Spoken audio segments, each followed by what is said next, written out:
Hello everyone, आप सभी का बहुत बहुत स्वागत है। आज हमारा प्रैक्टिस सेट 11 है। अभी तक हमने 10 प्रैक्टिस सेट सॉल्व कर लिए हैं और आशा है कि ये प्रैक्टिस सेट आपकी तैयारी में बहुत ही सहायक होंगे।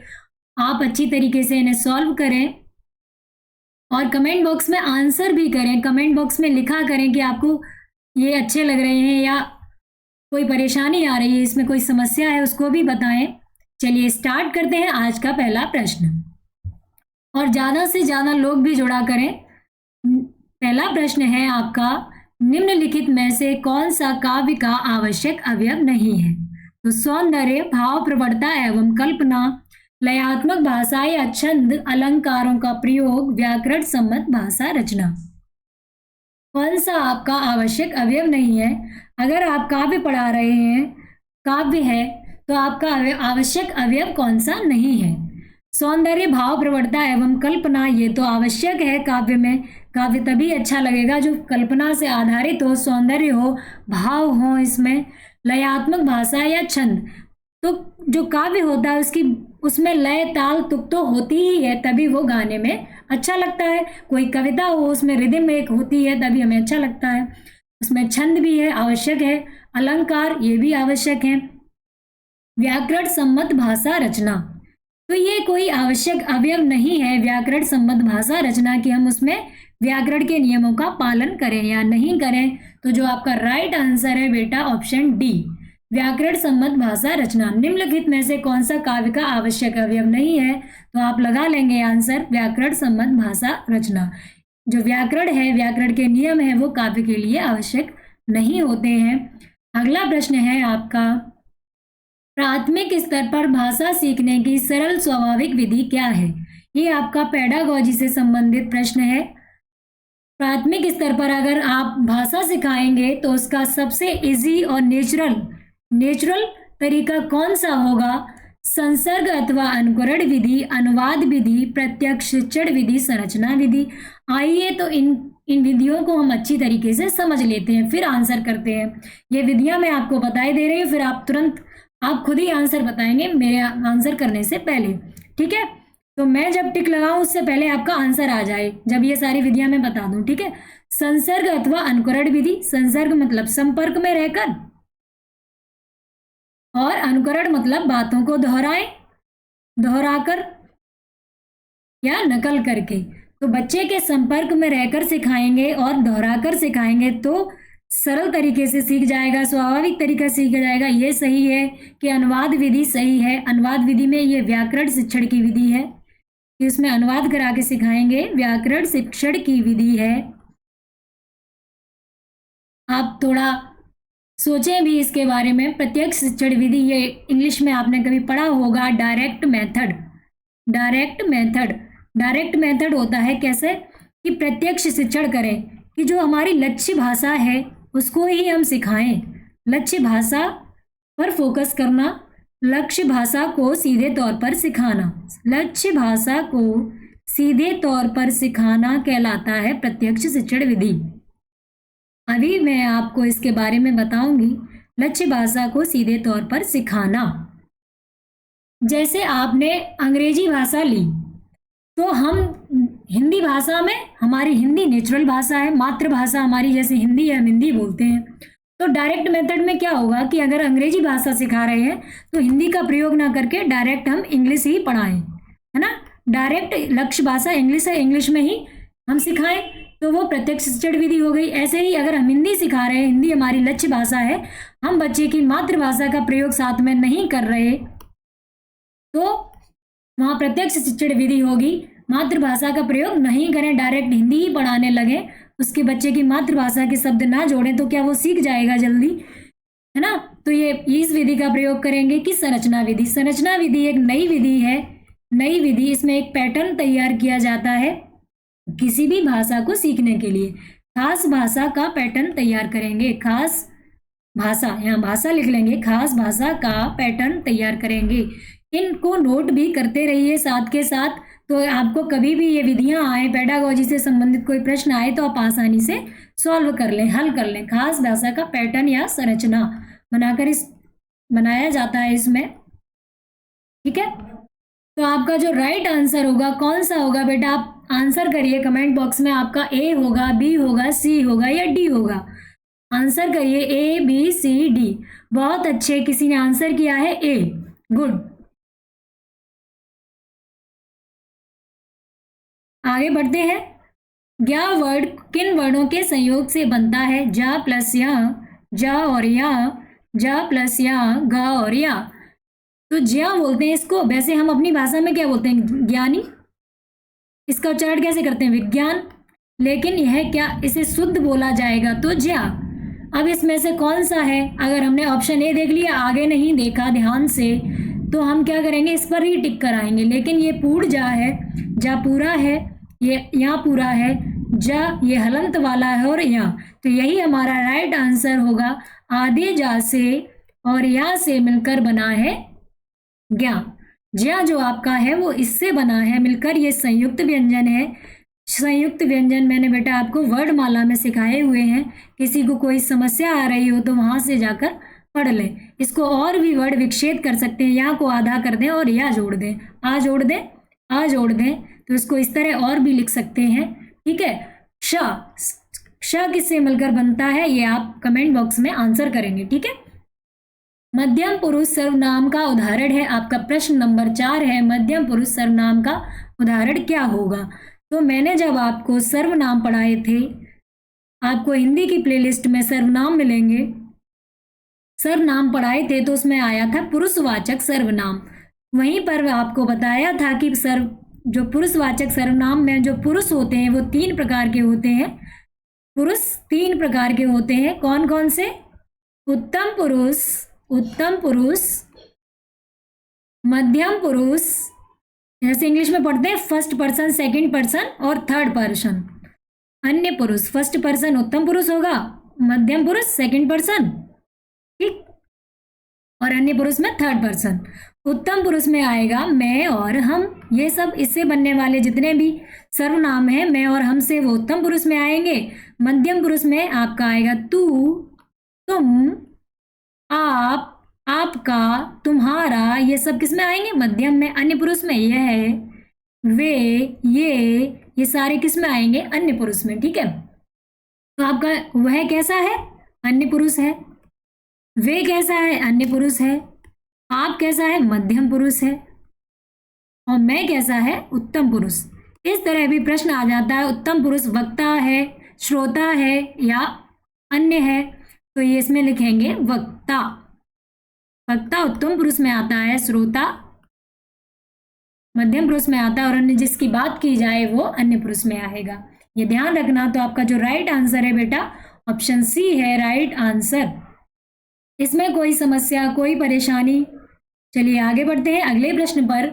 आवारा मसीहा किसके जीवन पर आधारित है? आवारा मसीहा एक जीवनी है, एक रचना है जीवनी। ये जीवनी है, ये किसके जीवन पर आधारित है? ये आपसे पूछा गया है। बंकिम चंद्र चटर्जी के जीवन पर, प्रेमचंद के जीवन पर, शरद चंद्र के जीवन पर या रविंद्रनाथ टैगोर के जीवन पर? तो आपको किसी को मालूम हो तो कमेंट बॉक्स में आंसर अवश्य करें। कमेंट बॉक्स में कमेंट करें कि 5 का ये आंसर है। ठीक है। आप यदि आंसर करेंगे तो मुझे जुड़ाव महसूस होगा कि आप आंसर कर रहे हैं। ठीक है। चलिए, इस आवारा मसीहा किसके जीवन पर आधारित है? तो ये जीवनी है, ये आधारित है शरद चंद्र के जीवन पर। आपका राइट आंसर है ऑप्शन सी। ये बांग्ला के कवि थे, बांग्ला के कवि थे शरद चंद्र। और ये लिखी किसने है? किसने लिखी है ये जीवनी? तो ये लिखी है विष्णु प्रभाकर ने। यहाँ से एक प्रश्न दूसरा बन जाता है कि ये आवारा मसीहा किसकी रचना है? तो आप आंसर कर लेंगे विष्णु प्रभाकर की। आवारा मसीहा किसकी रचना है? विष्णु प्रभाकर की। और किसके जीवन पर आधारित है? किसके जीवन पर आधारित है? ये शरद चंद्र के जीवन पर। ठीक है। तो आपका ऑप्शन सी राइट आंसर है। अवलो नसानी अव न नसइहो किसकी उक्ति है? आपका प्रश्न नंबर 6 है। अवलो नसानी अव न नसइहो किसकी उक्ति है? ये पंक्ति किसने लिखी है? तुलसीदास। ऑप्शन बी है आपका सूरदास, मीराबाई या कबीरदास। तुलसीदास, सूरदास, मीराबाई या कबीरदास। साथ के साथ आंसर भी करते रहें। आप कॉपी भी रख सकते हैं, उस पर आंसर करते रहें साथ के साथ, और जल्दी तुरंत आंसर करें तो आपको एक आइडिया हो जाएगा आपके कितने प्रश्न सही गए। ये प्रैक्टिस सेट आपकी तैयारी में बहुत ही हेल्पफुल रहेंगे। अब लो नसानी अब न नसए हो, ये किसने लिखा है? इसकी पंक्ति और है आगे, अब लो नसानी अब न नसए हो, राम कृपा भव निशा सिरानी, जागे पुण्य न डसए हो। कि राम की कृपा से भव निशा सिरानी, कि अब तक मैंने अपना जीवन नष्ट किया है, अब नहीं नष्ट करूंगा, इसको नसाऊंगा नहीं, और राम की कृपा से ये जीवन मिला है, इसको अब दोबारा खराब नहीं करना है। ये तुलसीदास ने कहा था। अगर राम कृपा लिखी होती तो शायद एक आइडिया लगा लेते कि राम शब्द तुलसीदास ने प्रयोग ज्यादा किया है। ठीक है, तो आपका राइट आंसर है तुलसीदास, ऑप्शन ए है तुलसीदास। अब लो नसानी अब न नसयो उक्ति है तुलसीदास की। चलिए आगे बढ़ते हैं। प्रश्न नंबर 7 है आपका, कि शंकु कुसुम जानकर झपटा भौरा, सुख की लाल चोंच पर तोते ने निज ठोर चलाई, जामुन का फल उसे सोचकर। में कौन सा अलंकार है? ये पंक्तियां दी गई हैं, इसमें अलंकार आपसे पूछा है। अलंकार आप तभी बता पाएंगे जब उन पंक्तियों का थोड़ा सा अर्थ समझेंगे।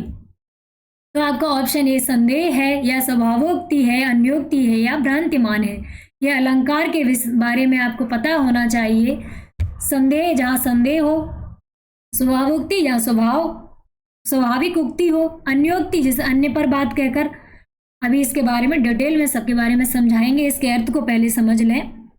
भ्रांतिमान जहाँ भ्रांति हो रही हो। किम सुख, किम सुख माने होता है पलाश का फूल। किम सुख पलाश का फूल जो लाल रंग का होता है, किम सुख पलाश का फूल होता है किम सुख। कुसुम जानकर, कुसुम माने होता है फूल, जानकर झपटा भौरा, सुख की लाल चोंच पर। तोते की लाल चोंच थी, सुख माने होता है तोता, तो एक तोता बैठा था, उसकी लाल चोंच को देखकर जो भौरा है वो झपटा कि ये पलाश का फूल है। भौरे ने समझा पलाश का फूल है, लेकिन था क्या? तोते की चोंच। तोते ने निज ठोर चलाई, जामुन का फल उसे सोचकर। तोते ने भी अपनी चोंच चला दी, जामुन का फल उसे सोचकर। तोते ने भी अपनी चोंच चला दी कि ये जामुन का फल है। किसको देखकर? भौरे को देखकर। अब इसमें क्या हो रहा है? इसमें भ्रांति हो रही है, यानी कि दोनों को भ्रांति हो गई। भौरे को भ्रांति हो गई तोते की चोंच को देखकर कि ये पलाश का फूल है, और तोते को भ्रांति हो गई भौरे को देखकर कि ये जामुन का फल है। तो यहाँ कौन सा, जहाँ भ्रांति हो जाए वहां भ्रांतिमान अलंकार होगा। आपका ऑप्शन डी राइट आंसर होगा। भ्रांति हो जाए वहां भ्रांतिमान अलंकार होगा। ठीक है, संदेह किसमें होगा? जहाँ संदेह हो, संदेह अलंकार किसे कहेंगे? कि जहां हम कहते हैं मुख है कि चंद्र है, पता ही नहीं चल रहा मुख है या चंद्र है। चंद्र है, जैसे एक और उदाहरण है, नारी है कि साड़ी है, साड़ी है कि नारी है, पता ही नहीं चल रहा नारी है कि साड़ी है।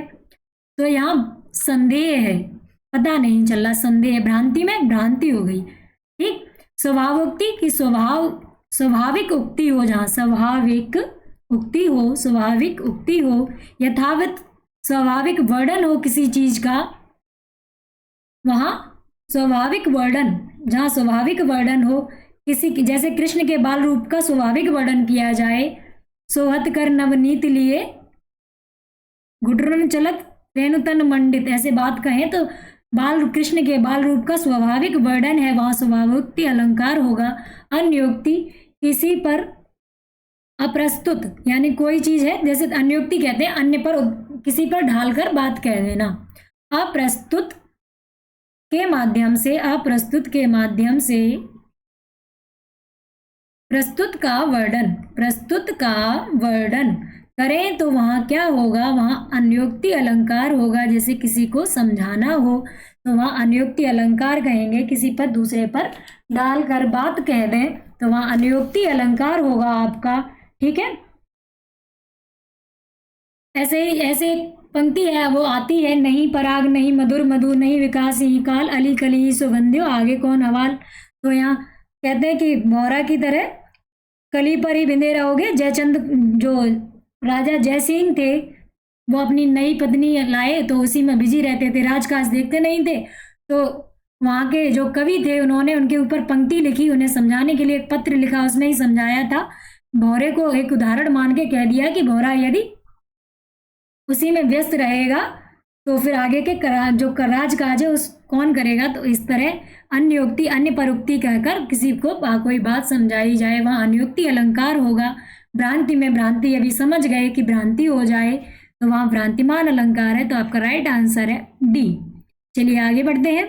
हिंदी भाषा की उत्पत्ति हुई है वैदिक संस्कृत से, लौकिक संस्कृत से, सौर सैनी अपभ्रंश से या प्राकृत से।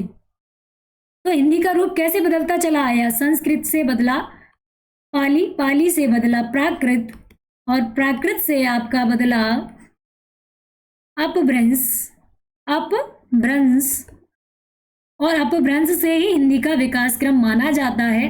तो अपभ्रंश से ही हिंदी का विकास माना जाता है। अपभ्रंश के बाद अवहट्ट आएगी, लेकिन अपभ्रंश से ही हिंदी का विकास माना जाता है। तो कौन सा अपभ्रंश है हिंदी का, ये नोट डाउन करते रहें। सौर सैनी अपभ्रंश, सौर सैनी अपभ्रंश होगा आपका राइट आंसर। ये काफी बार परीक्षा में पूछा गया है। हिंदी भाषा की उत्पत्ति कौन से अपभ्रंश से हुई है? सौर सैनी अपभ्रंश से। ठीक है, अगला प्रश्न है तुलसी कृत में समास है कर्मधारय बहुव्रीहि तत्पुरुष द्वंद्व। तुलसी कृत, इसका शब्द विच्छेद कर लेंगे, तुलसी और कृत, तुलसी प्लस कृत, यानी कि तुलसी के द्वारा रची गई, तुलसी के द्वारा रचित, तुलसी के द्वारा रचित। अब इसमें बीच में विभक्ति आ रही है। अब विभक्तियां जिसमें आए वो आपका कौन सा समास होगा? हम तुरंत टिक कर देंगे, तत्पुरुष समास। कर्मधारय में क्या होगा? एक विशेषण होगा, एक विशेष्य होगा। बहुव्रीहि समास में क्या होगा कि ये पद दोनों पद प्रधान ना होकर अन्य पद प्रधान हो। द्वंद्व समास में दो लोग होने चाहिए, जैसे माता पिता, ठीक है, भाई बहन। विलोम शब्द ज्यादातर आते हैं वो द्वंद्व समास में आते हैं। ठीक है, तो आपका जो राइट आंसर है तत्पुरुष समास। अगला प्रश्न है आपका बेटा, आगे बढ़ते हैं। अगला प्रश्न है यथार्थ में कौन सी संधि है? दीर्घ संधि, यड़ संधि, गुण संधि या वृद्धि संधि। अब अगर हम विच्छेद करना जानते हैं, संधि विच्छेद, तो हमारी संधि बिल्कुल सही होगी। यथा धन अर्थ, क्या निकालेंगे इसका? यथा धन अर्थ आ प्लस अ आपका बन गया दीर्घ आ, अकह सवर्णे दीर्घा। संस्कृत में आपने संधि पढ़ी होगी, अकह सवर्णे दीर्घा, इस सूत्र पढ़ा होगा जो बच्चे संस्कृत लेंगे। ऑप्शन में अकह सवर्णे दीर्घा, यानी कि अक प्रत्याहार के अंतर्गत आने वाले वर्ड उनके सामने समान वर्ड आ जाएं, जैसे आ और आ के सामने ही आ ही आ गया, समान वर्ड आ गए, वहां दीर्घ आ हो जाता है। अगर ऐसे कोई शब्द बना ई आ जाए, चाहे छोटी ही हो चाहे बड़ी ही हो, और दीर्घ ही हो जाएगी, तो यहाँ दीर्घ संधि होगी। ऊ छोटा ऊ हो या बड़ा ऊ हो, या दोनों तरफ बड़े ऊ हो, दीर्घ ही होगा। तो ये दीर्घ संधि है। आ और या, आ और धन आ आपका बन जाएगा दीर्घ आ, तो आपकी संधि है दीर्घ संधि। गुण संधि में आ प्लस ई बन जाता है ए, और अ प्लस उ बन जाता है ओ। ये गुण संधि में। यड़ संधि में आधे, इको या, उ को आ, रि को रा, ये बताया था। चलिए, तो आपका राइट आंसर है ऑप्शन ए, दीर्घ संधि। यथार्थ में संधि है दीर्घ। देश को हानि जय चंदों से होती है, जय चंदों में संज्ञा है। जय चंदों में कौन सी संज्ञा है बेटा? देश को हानि जय चंदों से होती है। जातिवाचक संज्ञा है, व्यक्तिवाचक संज्ञा है, भाववाचक संज्ञा है या द्रव्यवाचक संज्ञा। अब यहाँ जयचंद नाम ले दिया तो हमें लगेगा ये व्यक्तिवाचक संज्ञा है, लेकिन ऐसा नहीं है। जयचंद जो शब्द है उसका प्रयोग हमने किसके लिए किया कि जितने भी व्यक्ति कैसे होंगे, जो भेद देने वाले होंगे, भेदी, धोखा देने वाले लोगों के लिए जयचंद वर्ड का यूज करते हैं। जयचंद जो थे उन्होंने धोखा, विश्वासघात किया था, विश्वासघाती, तो जयचंद को माना जाता है विश्वासघाती। तो विश्वासघाती लोगों के लिए जयचंद वर्ड यूज करते हैं। तो पूरी जाति के लिए ये शब्द हो गया, तो वहां जातिवाचक संज्ञा हो गई। ठीक है, कभी कभी व्यक्तिवाचक संज्ञाएं जातिवाचक संज्ञा की तरह प्रयोग होने लगती हैं। जैसे हम कह दें कि आज के युग में इस तरह आ जाए आपके, आज के युग में हरिश्चंद्रों की कमी नहीं है, तो आप तुरंत ही क्या समझोगे? हरिश क्या होगा यहाँ, चंद्रों की कमी नहीं है, कमी नहीं है। तो हरिश्चंद्र काहे के लिए प्रसिद्ध थे, किसके लिए प्रसिद्ध थे? हरिश्चंद्र बेटा, आज के युग में हरिश्चंद्रों की कमी नहीं है। तो हरिश्चंद्र, राजा हरिश्चंद्र थे, वो अपनी सत्यवादिता के लिए प्रसिद्ध थे कि वो सत्य बोलते थे। तो हरिश्चंद्र, तो सत्य बोलने वालों की कमी नहीं है। तो एक जाति की तरह है, तो नाम है, ये व्यक्तिवाचक संज्ञा में आएगा, लेकिन ये इसका रूप परिवर्तित हो गया, जातिवाचक की तरह प्रयोग होने लगा, तो ये जातिवाचक संज्ञा में आएगा। हरिश्चंद्रों का मतलब हो गया जितने भी सत्य बोलने वाले हैं। तो ये आपका ऑप्शन है ए, जातिवाचक संज्ञा। इसको नोट डाउन कर लें और समझ भी लें, लिख लें यहाँ पर कि कभी कभी व्यक्तिवाचक संज्ञा का प्रयोग जातिवाचक संज्ञा के रूप में होता है, कभी कभी व्यक्तिवाचक संज्ञा का प्रयोग जातिवाचक संज्ञा के रूप में होता है। और कैसे होता है, ये मैंने 2 उदाहरण दिए हैं आपको, तो आपको अच्छी तरह समझ में आ गया होगा। व्यक्तिवाचक संज्ञा में स्पेशल किसी का नाम ले दें, भाववाचक संज्ञा में भाव आएंगे, द्रव्यवाचक संज्ञा में जितने भी पदार्थ होते हैं, ठोस द्रव गैस, उनके नाम हो तो वो द्रव्यवाचक संज्ञा में आएंगे। चलिए आगे बढ़ते हैं। आपका अगला प्रश्न है, दुकूल का पर्यायवाची शब्द है, कपड़े का है, नभ का है, धरती का है या अंतरिक्ष का है? अगर किसी को इसका आंसर आ रहा हो तो कमेंट बॉक्स में अवश्य आंसर करें। बेटा साथ के साथ आंसर भी करते रहें। चलिए, दुकूल का पर्यायवाची शब्द है, कपड़ा है, नभ है, धरती है, अंतरिक्ष है। और क्लास से ज़्यादा लोग जुड़ा करें, ज़्यादा से ज़्यादा लोग जुड़ेंगे तो एक अच्छा लगता है पढ़ाने में, क्लास चलाने में भी अच्छा लगता है कि बच्चे जुड़ रहे हैं और इसको पढ़ रहे हैं, ध्यान से इसमें इंटरेस्ट ले रहे हैं, उनके लिए ये उपयोगी हो रही है ना? तो मेहनत करने में भी अच्छा लगेगा कि बच्चे पढ़ रहे हैं। दुकूल का पर्यायवाची शब्द क्या होगा? दुकूल का पर्यायवाची शब्द क्या होगा? तो दुकूल का पर्यायवाची शब्द है कपड़ा। कपड़ा को कहते हैं बेटा दुकूल, ठीक है? कपड़ा, चीर, वसन, वस्त्र, ये किसके हैं? कपड़े के पर्यायवाची हैं। आगे बढ़ते हैं। अगला प्रश्न है आपका, किस काल को आचार्य विश्वनाथ प्रसाद मिश्र ने श्रृंगार काल की संज्ञा दी? श्रृंगार जो शब्द है वो शुद्ध इस तरह लिखा जाता है, वर्तनी शुद्धता में भी ये श्रृंगार शब्द आ जाता है। ये थोड़ा फॉन्ट की समस्या है। श्रृंगार जो शब्द है वो शुद्ध इस तरह लिखा जाता है, ये वर्तनी शुद्धता में भी आता है आपकी।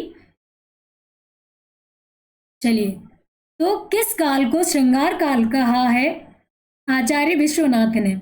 आदिकाल को, भक्ति काल को, रीत काल को या भारतेंदु काल को? तो जो आपका रीत काल है बेटा, इसको श्रृंगार काल कहा है। आपका जो राइट आंसर होगा ऑप्शन सी, रीत काल। विश्वनाथ प्रसाद ने श्रृंगार काल को, आदिकाल जो आपका रीत काल है उसको श्रृंगार काल कहा है आचार्य विश्वनाथ प्रसाद ने, ठीक है? रीत काल के अन्य नाम भी हैं, उनको नोट कर लेंगे आप। रीत काल के अन्य नाम भी हैं, इसको अलंकृत काल भी कहते हैं। अलंकृत काल, अलंकृत काल, अलंकृत काल। और ये कहा है मिश्र बंधु ने, मिश्र बंधु थे, उन्होंने अलंकृत काल दिया है नाम रीत काल को। अगर पूछ लिया जाए रीत काल को अलंकृत काल किसने कहा है, तो मिश्र बंधु ने कहा है। ध्यान रखेंगे आप, रीत काल को अलंकृत काल भी कहते हैं और किसने कहा है? मिश्र बंधु ने। तो एक प्रश्न और बन गया आपका। और रीत काल नाम किसने दिया है रीत काल को? ये बहुत ही इंपॉर्टेंट प्रश्न है आपका, महत्वपूर्ण प्रश्न है। रीत काल जो नाम दिया है इस काल को, वो रामचंद्र शुक्ल ने दिया है, रामचंद्र शुक्ल ने।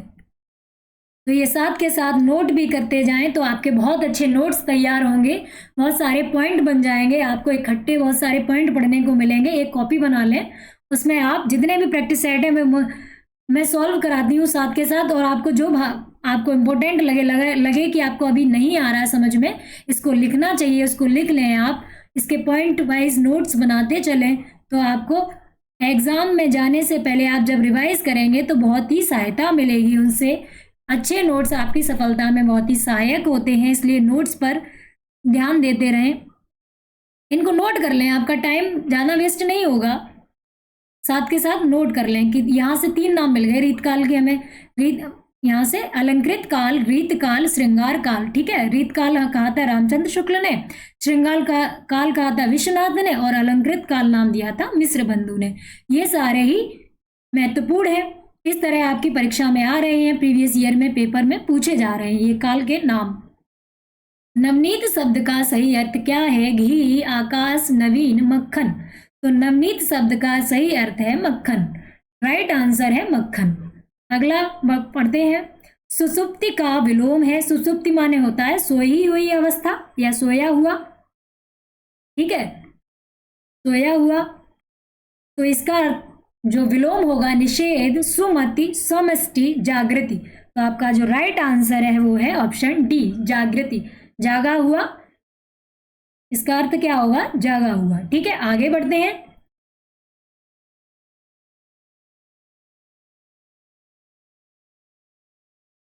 मृगेंद्र का पर्यायवाची शब्द है। आपका प्रश्न नंबर 16 है बेटा। मृगेंद्र का पर्यायवाची शब्द है, कुरंग है, केसरी है, भुजंग है या तुरंग है।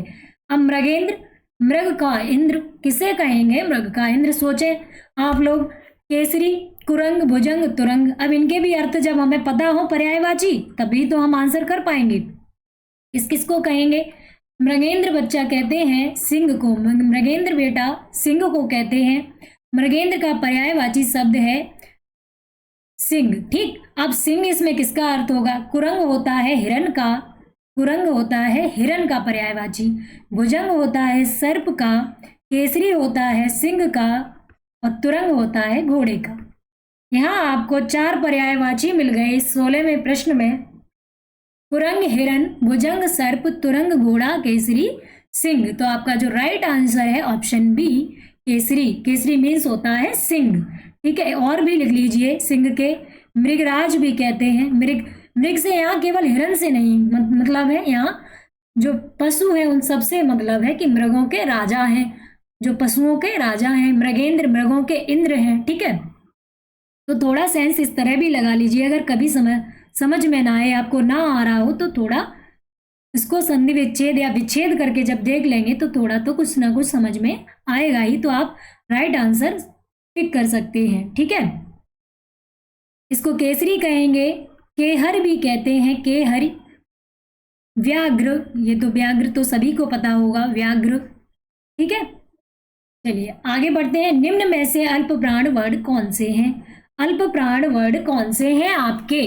अब जिसने वर्डमाला की क्लास अटेंड की होगी, जिसने वर्डमाला की क्लास अच्छी तरीके से पढ़ी होगी, वो अल्प प्राण एकदम टिक कर लेगा।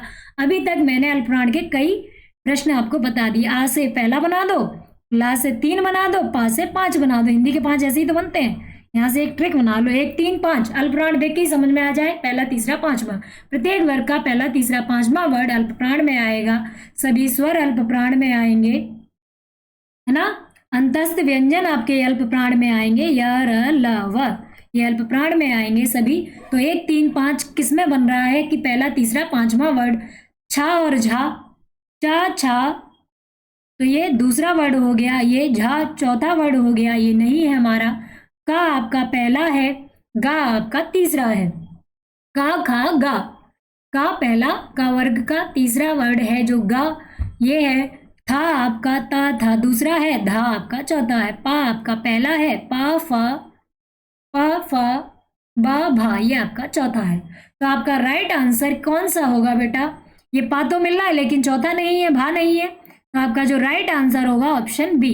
अल्प प्राण की पहचान आप समझ गए होंगे। अल्प प्राण, यहां से हम इसको देखते ही ट्रिक बना लेंगे, पहला तीसरा पांचवा, अल्प शब्द से ही बना लें एक ट्रिक समझने के लिए। तो अल्प प्राण में आएंगे पहला तीसरा पांचवा। महाप्राण में कौन कौन से आते हैं? महाप्राण में आपके बचे दूसरे और चौथे, ये महाप्राण में आएंगे। और श स ह, ये किस में आएंगे? महाप्राण में, ठीक है। और एक ट्रिक और बताई थी मैंने कि इस वाले सा को छोड़कर सम में टी एच आता है, टी एच, एच आता है, एच, ठीक, एच, सॉरी टी एच नहीं, एच, ठीक है। जब इनकी इंग्लिश बनाएंगे तो एच आएगा उसमें। अब कैसे? अंग्रेजी बनाते समय एच आएगा। दूसरा और चौथा, अब दूसरा ले लें खा, के एच, चा वर्ग का ले लें छा, CH, ठीक है। और ठा ले लें टा वर्ग का TH। तो लास्ट में H आता है। एक ट्रिक समझ लेते हैं महाप्राण की। अगला प्रश्न आपका कौन सा है बेटा? कागजी घोड़े दौड़ाना मुहावरे का अर्थ क्या होगा? नकली घोड़े दौड़ाना, बहुत परिश्रम करना, व्यर्थ की लिखा पढ़ी करना। तो आपका राइट आंसर क्या होगा? जांच पड़ताल करना। तो व्यर्थ की लिखा पढ़ी, कागजी घोड़े घोड़े दौड़ाना, कागज के घोड़े दौड़ाना, तो सब कुछ कैसा है? व्यर्थ ही है। क्या कागज के घोड़े दौड़ सकते हैं? तो व्यर्थ की लिखा पढ़ी करना आपका राइट आंसर है, कागजी घोड़े दौड़ाना। ठीक है, तो आपका राइट आंसर है कि ये मुहावरा है, कागजी घोड़े दौड़ाना। इसका अर्थ होगा बेटा व्यर्थ की लिखा पढ़ी करना। चलिए आगे बढ़ते हैं। अति मलीन वृषभान कुमारी, अधोमुख रहत उर्द नहीं विचितवत, ज्यों गत हारे थकित जुआरी। प्रस्तुत पंक्तियों में कौन सा रस है? हास्य रस है, करुण रस है, विप्रलंब श्रृंगार है, संयोग श्रृंगार है। अति मलिनी वृषभान कुमारी, जो राधा रानी है, वृषभान कुमारी वृषभान की पुत्री है राधा, वो अत्यंत दुखी है। अधोमुख रहित उरुद नहीं विचितवत, उनका मुख हमेशा मतलब उनका मुख नीचे रहता है, ऊपर नहीं देखती हैं। जुगत हारे थकित जुआरी, उनका जो मुख है वो इस तरह नीचे है, थका हुआ है, इस तरह कि जिस तरह एक जुआरी हार कर बैठ जाता है, उस तरह वो परेशान है। कौन? वृषभान कुमारी राधा जी। तो इसमें विरह का वर्णन है, कृष्ण की याद में ये बैठी हुई है राधा, अतमलिन अत्यंत दुखी है। तो यहाँ हास्य होगा, करुण होगा, विप्रलंब श्रृंगार या संयोग श्रृंगार। तो हास्य जहाँ हास हो, ठीक है, करुण जहाँ बहुत ज्यादा दुख हो, दुख यहाँ दुख मतलब ऐसा दुख नहीं, वियोग वाला दुख नहीं, जहाँ मतलब कोई मृत्यु हो या शोक हो, इस तरह आ जाए, तो वो करुण में होता है। विप्रलंब श्रृंगार, यहाँ वियोग, ये श्रृंगार रस का है।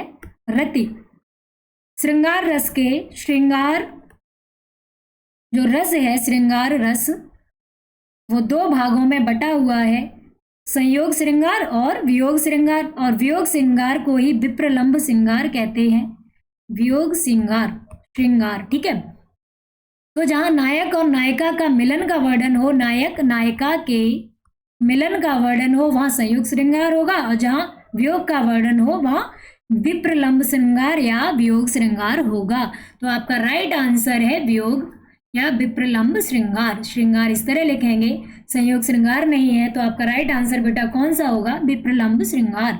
चलिए आगे बढ़ते हैं। कोई समस्या? Question number 20।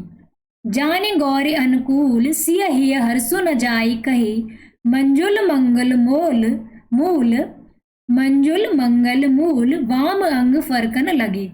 प्रस्तुत पंक्तियों में छंद है, सोटा है, छप्पे है, कवित्य है या सवैया है। आपका कौन सा छंद होगा इसमें?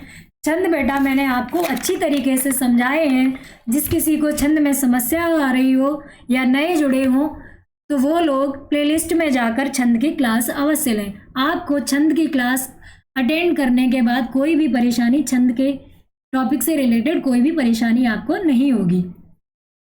छंद आपको एकदम चुटकियों में आने लगेंगे, आप छंद के ज्ञाता बन जाएंगे जब आप छंद की तीनों क्लास ले लेंगे। ठीक है, जाने गौर अनुकूल, अब इसमें सोटा है, कवित्त है, सवैया है, छप्पे है। कवित्त होता है वार्डिक छंद, सवैया भी वार्डिक छंद होता है, छप्पे मात्रिक छंद है।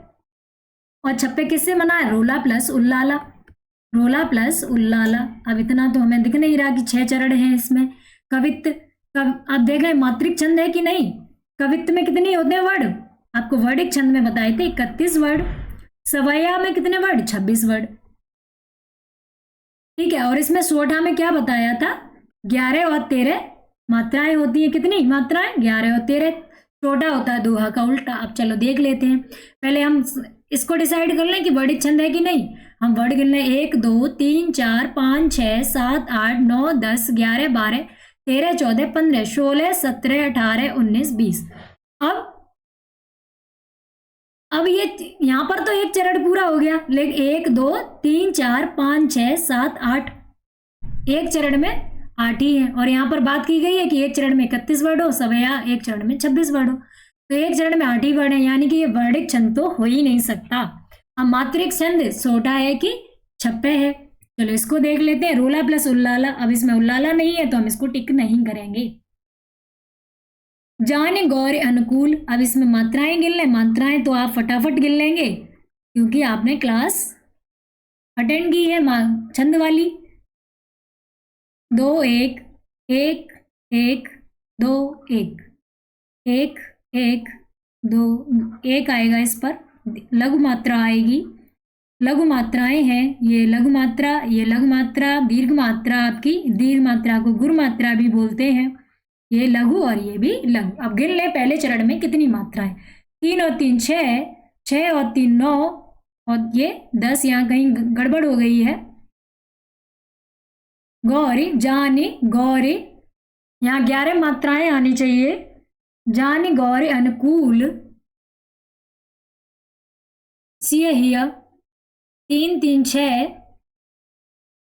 जानी गौर। तो यहाँ पर 11 मात्राएं होंगी, कुछ वर्ड यहाँ पर लिखने में मिस्टेक हुई होगी, ठीक है। हाँ हो तो गई 11, 3 और 3 6, 6 और 4 10, 10 और 1 11, ठीक है, ये गड़बड़ हो रहा था। 3 और 3 ये 6 हो गए, और ये 4 10 और 1 आपकी 11।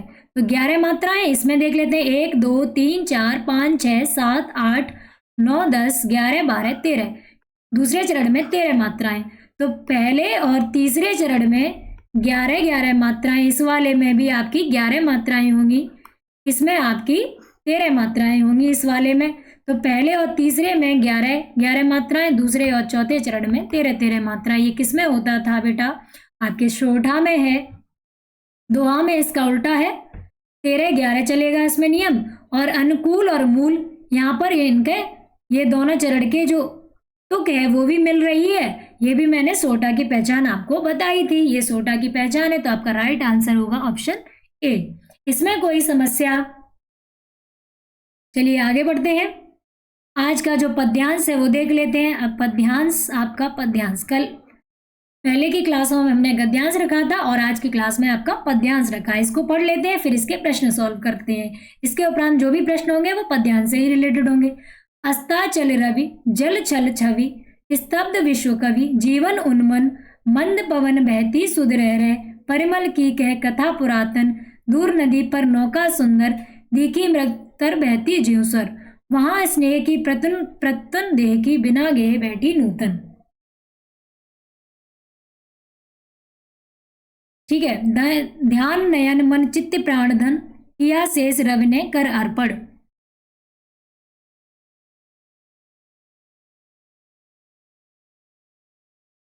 ये यहाँ पेस्ट हो गया है दूसरा पद्यांश। तो क्लास आज के यहीं समाप्त करते हैं क्योंकि प्रश्न दूसरे पद्यांश के बने हुए हैं। ये गड़बड़ हो गया है, इसमें आपका जो पद्यांश है वो गड़बड़ हो गया है। तो आज की क्लास यहीं पर समाप्त करते हैं। इसके प्रश्न जो बने हुए हैं वो दूसरे प्रश्न बने हैं, ये पेस्ट की गड़बड़ी हो गई क्लास की। तो चलिए अगली क्लास में हम ध्यान रखेंगे इस बात का कि कोई भी समस्या ना हो इससे संबंधित। तो आज की क्लास यहीं समाप्त होती है 20 प्रश्नों के साथ। आप आज की क्लास में आपने 20 प्रश्न सॉल्व किए, यही समझ लीजिए। ये पद्यांश गड़बड़ हो गया, इसमें दूसरा पद्यांश रखना था हमें क्योंकि उसी के प्रश्न दूसरे पद्यांश के यहाँ प्रश्न बने हुए हैं। ठीक है। और आज की क्लास आपको पसंद आई हो तो लाइक शेयर एंड सब्सक्राइब अवश्य करें।